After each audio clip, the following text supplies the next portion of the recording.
بيستدلوا على دوت ان في الكتب، داخل الكتب منهم الكتاب في فصل الاحكام او الحقوق اللي سماه الديات، هو ايضا موجود. فده اسمه ايه؟ اسمه رابط استدلالي للاستدلال على المعنى يا شيخ الحارثي.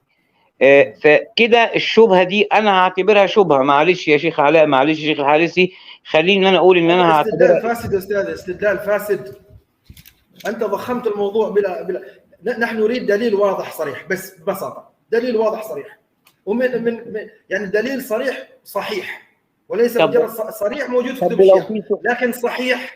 نعم. هنا مربط الفرس. طب لو في حد من المشاهدين الان ذهنه وصله وقال ايه؟ قال هو النبي قال لا تعطوني الدواء، وهو نبي بيوحى اليه من قبل رب العالمين. خلي بال حضرتك، لماذا لا يطيعون اوامر رب العالمين ولا يعطوا الدواء؟ ده سؤال ممكن يدور في ذهن اي حد بيسمع. نرد نقول ايه؟ استاذ الكريم، يعني عندما يعني رفض الدواء وهم ظنوا على انه مريض وهم اشفقوا عليه يعني من هذا المرض، هل هم اخطاوا في هذا؟ سؤال لك استاذ محمد. اخطاوا انهم اشفقوا عليه، لا يريدون ان يموت وهو لا، النبي اخطا. النبي اخطا لانه رفض. النبي محمد اخطا. عائشه ما اخطات، خطا النبي. ايه النبي خطا. ما نتكلم خطا صح. انت تكره سيده عائشه يعني قاعد يخطئ النبي. كره السيده عائشه، هاي مصيبه. يعني قاعد يخطئ النبي. هو باع يا ناس. يقول النبي خطا مو عائشه. نبيه الله عائشه ما خطأت، الخطا نبي الله محمد. النبي عائشه ما خطأت. هذا كتاب ابن تيميه ليس سلفيا. تعليق الشيخ منصور محمد عويس الكويتي يستدل بقول فخر الرازي، يقول لأن الرازي أوضع كتاب في طاعة النبي والأنبياء، يقول ومن الواجب الاقتداء والطاعة للنبي في الصغيرة والكبيرة، ومن لم يطع النبي فباء بغضب من الله. يقول في الصغيرة وفي الكبيرة، وكذا سائر الأنبياء. ما بك يا ابن تيمية؟ لماذا تلبد العداوة للأنبياء؟ وهكذا يعلق يرد على ابن تيمية الشيخ منصور محمد. هذا كتاب ابن تيمية ليس سلفيا. طيب، هذا النبي طاعته في الصغيرة وفي الكبيرة واجبة. هو يقول أن الصحابة أطاعوا النبي. وين طاعة النبي في هذا الموضوع؟ أين؟ زين، هل هنالك حادثة للنبي قبل هذه الحادثة مثلا امتنع من شرب الدواء حتى نقول هنالك امتنع وهنا امتنع؟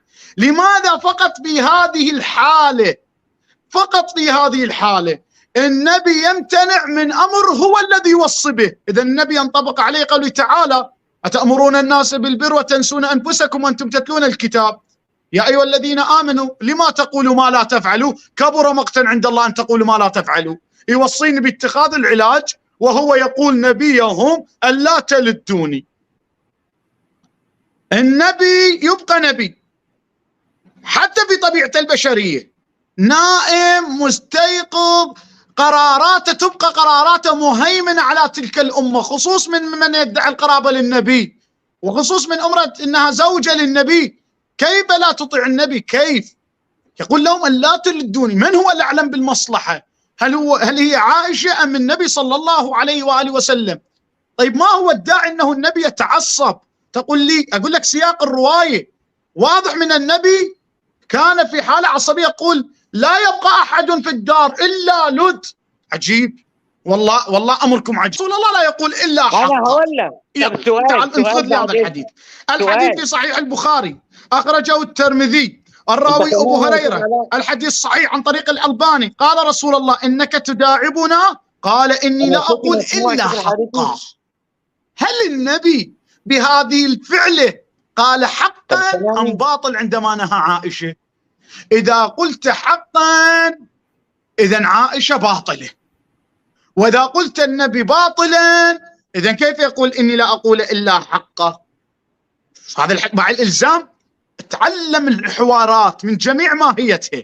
والله إذا تريد أن أفتح لك أسلوب الحوار أنا مستعد. شيخي تعلم الحوار. أنت ما قاعد تجمع بالروايات اللي عندك. هذا النبي عندك بحديث صحيح يقول قال إني لا أقول إلا حقا. عائشة تعلم بأن النبي لا يقول إلا حقا؟ طيب تعلم لأني زوجته.